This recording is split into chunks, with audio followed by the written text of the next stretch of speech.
Buongiorno, je suis Damien Bonnard, je joue dans Le Bonheur est pour demain de Brigitte Si et j'ai décidé de vous parler de Michel Piccoli.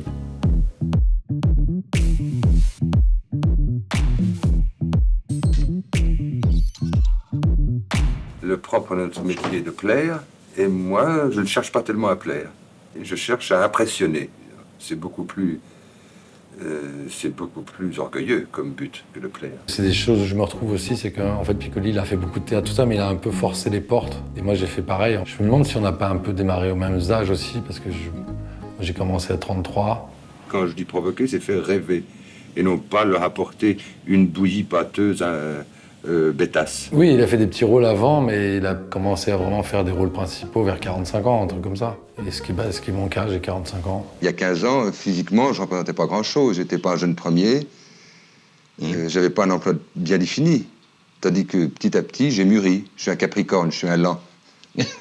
Non, dans le truc de forcer des portes, c'est parce que je me rappelle très bien de l'anecdote avec Buñuel, justement, qui était pour le film où il jouait un prêtre. Et en fait, Buñuel cherchait un prêtre. Et je crois que le casting qui avait été annoncé un peu aux agences en France, enfin, aux prod, c'est qu'il cherchait un acteur, je crois, plutôt petit, enveloppé, avec plein de cheveux, barbu. Hein. Et donc Piccoli, il était quand même grand, très fin, chauve.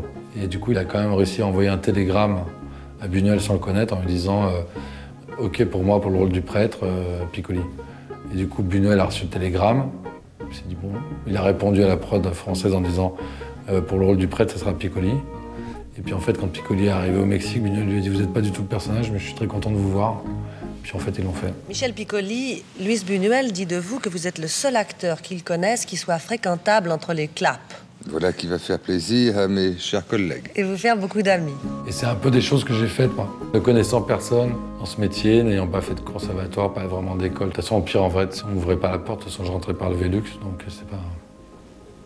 Piccoli séducteur, manipulateur, trouble et ambigu, glacial et dangereux, jouant les notables et les bourgeois.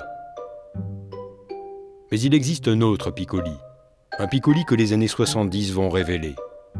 Un Piccoli farceur et tapageur, cocasse et fantasque, extravagant et exubérant. Les choses qu'il a écartées tout de suite, c'est l'argent et la gloire, parce que c'est pas ce qui comptait pour lui. Donc du coup, il a aussi très vite écarté l'idée qu'il faudrait jouer des héros en permanence. Je ne suis pas obsédé par vouloir jouer les héros. Ça arrive, ça, beaucoup. Il y a une race d'acteurs comme ça qui ne joue que les héros, qui ne veut pas jouer les vaincus, par exemple. Piccoli est le seul acteur au physique de Don Juan qui accepte de jouer les salauds, dira Claude Sauté. Il a même fait des films où il a demandé à pas être payé, comme Thème Rock, si mes souvenirs sont bons. Sans agent ni impresario, il enchaîne les grands succès et les films marginaux.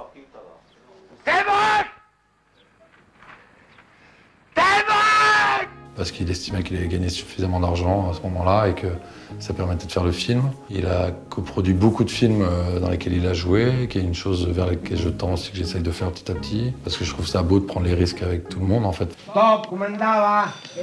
C'est fait pour faire rire, oui, mais pour qu'à la fin, on n'ait plus du tout envie de rire. C'est un attrape-chrétien formidable.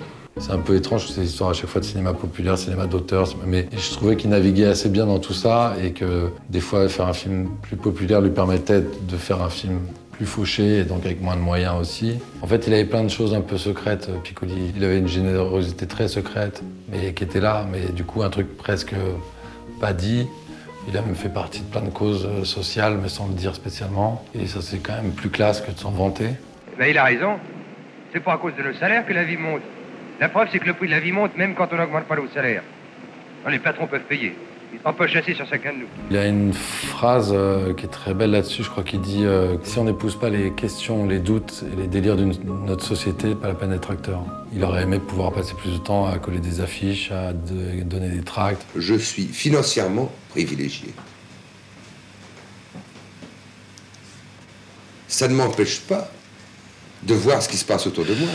Mais il s'en voulait presque de ne pas être plus militant que ça. Mais après, déjà, faire des films, c'est aussi une certaine forme de militantisme. On peut dire plein de choses par les films. Enfin, il faut faire attention, en faisant ce métier, de ne pas s'enfermer dans un rêve et un idéal qui nous déconnecte totalement du reste. 402e. Et la colère la plus célèbre de l'acteur Piccoli, c'est sans doute celle-là. Non mais je vais pas entendre déconner toute ma vie. On se va les compter, imbécile, jusqu'à la fin des temps. On le voit d'ailleurs dans le documentaire, il y a un moment où il s'amuse à imiter Sautet dans l'énervement et tout. Il le fait en 2 secondes comme ça et c'est à mourir de rire. Et d'ailleurs, il a sauté derrière qui se dit, putain, le mec, il me singe parfaitement, apparemment. Enfin, l'essentiel, c'est de rester calme, quoi, évidemment. Claude Sautet est toujours très calme. Par exemple, hier, je vais dire bonjour madame. C'était écrit dans le texte. Néron avait... Tu m'as dit, dis madame bonjour. Ah comment tu te comprends, moi? Toi, tu dis, il y a écrit madame bonjour.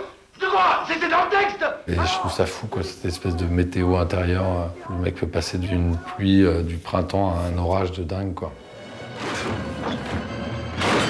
C'est un des plus beaux films que j'ai vus de ma vie. Pour moi, Claude Sautet, c'est un des plus grands metteurs en scène du monde. Et Michel Piccoli, alors, j'aimerais faire, je ne sais pas, encore 50 films avec lui.